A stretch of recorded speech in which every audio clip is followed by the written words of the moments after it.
Hi hello नमस्कार मंडळी, कसे आहात सगळे? खानदेश स्पेशल फूडमध्ये तुमच्या सगळ्यांचं खूप खूप स्वागत आहे.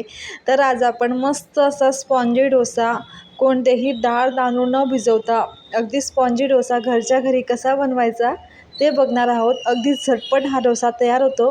तुम्ही झटपट असं म्हणजे नाश्त्यालाही बनवू शकतात. तर चला आपण रेसिपीला सुरुवात करूया. तर मी इथे 1 वाटी पोहे घेतले आहेत.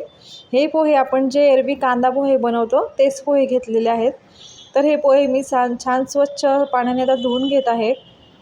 म्हणजे काय होतं ना, की जी घाण वगैरे असते पोह्यांना लागलेली ती निघून जाते. तर इथे पोहे आपले छान आता धुवून झालेले आहेत. त्याचबरोबर मी इथे 1 वाटी रवा घेतला आहे. रवा बारीकच घेतला आहे. त्याचबरोबर चवीप्रमाणे मीठ आणि इथे मी 1 वाटी ताक घेतला आहे. तुमच्याकडे ताक नसेल तर तुम्ही दही घेतलं तरीही चालेल. आता हे छान आपल्याला मिक्स करून घ्यायचं आहे.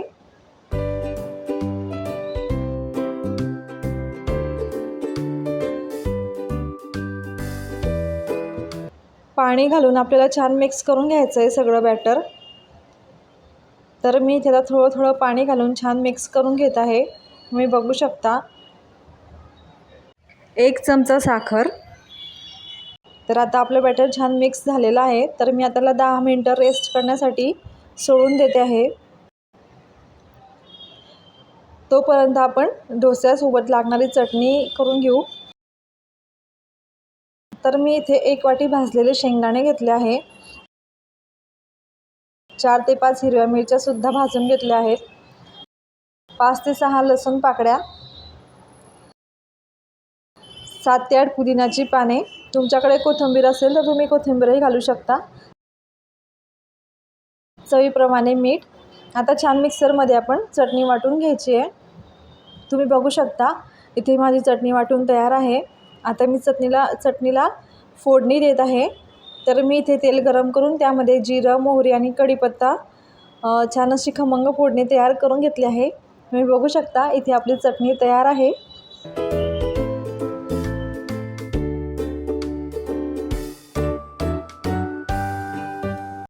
तर आपलं बॅटरसुद्धा आता छान तयार झालेलं आहे. तुम्ही बघू शकता. आता हे बॅटर आपल्याला मिक्सर जारमध्ये फिरवून घ्यायचं आहे.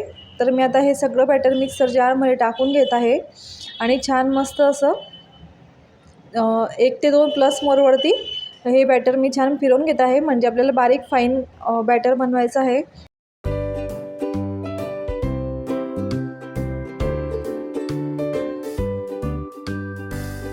तर तुम्ही बघू शकता इथे आपलं बॅटर तयार आहे.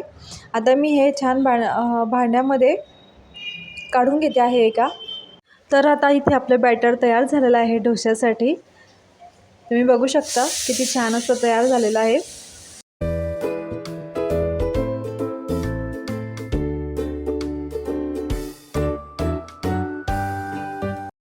तर मी आता गॅसवरती तवा ठेवलेला आहे. गॅस आपल्याला बारीकच राहू द्यायचा आहे. तुम्ही एरवी कोणताही डोसा करताना जेव्हाही तुम्ही डोसा कराल त्यावेळी तुम्हाला गॅस हा मीडियम किंवा बारीकच ठेवायचा आहे. नाहीतर काय होतं की आतली साईड जास्त हीटमुळे जास्त गरम होते, त्याच्यामुळे डोसा लवकर प्रेस होत नाही तव्यावरती. तर तुम्ही बघू शकता इथे तवा आपलासुद्धा छान गरम झालेला आहे. त्याच्यावर मी तेल टाकून घेत आहे. छान तेल सगळीकडे पसरवून घ्यायचं आहे. आता मी इथे डोसा बॅटर टाकत आहे. तर छान मस्त असा डोसा आपल्याला पसरवून घ्यायचा आहे तव्यावरती.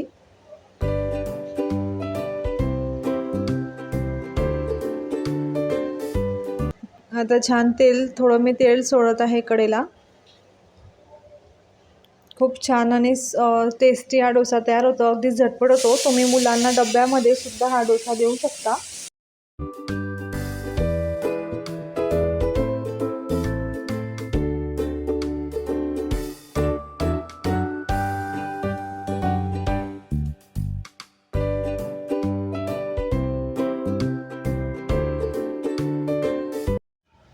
तर आता डोसा आपल्याला छान दोन्ही बाजूने छान मस्त असा भाजून घ्यायचा आहे. तुम्ही बघू शकता रंगही अगदी सुरेख आणि अगदी डोसा किती छान दिसत आहे.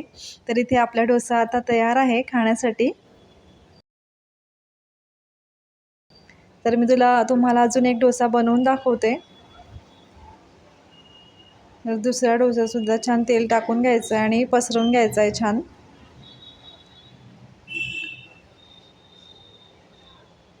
तर आपला दुसरा डोसासुद्धा तयार आहे खाण्यासाठी.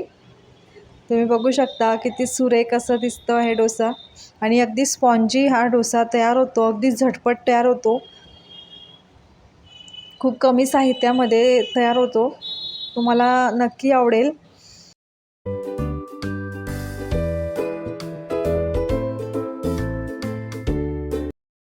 तुम्ही बघू शकता आपला डोसा किती स्पॉन्जी झालेला आहे. मला जर माझी ही रेसिपी आवडली असेल तर लाईक करा, शेअर करा आणि चॅनल सबस्क्राईब करायला विसरू नका. धन्यवाद.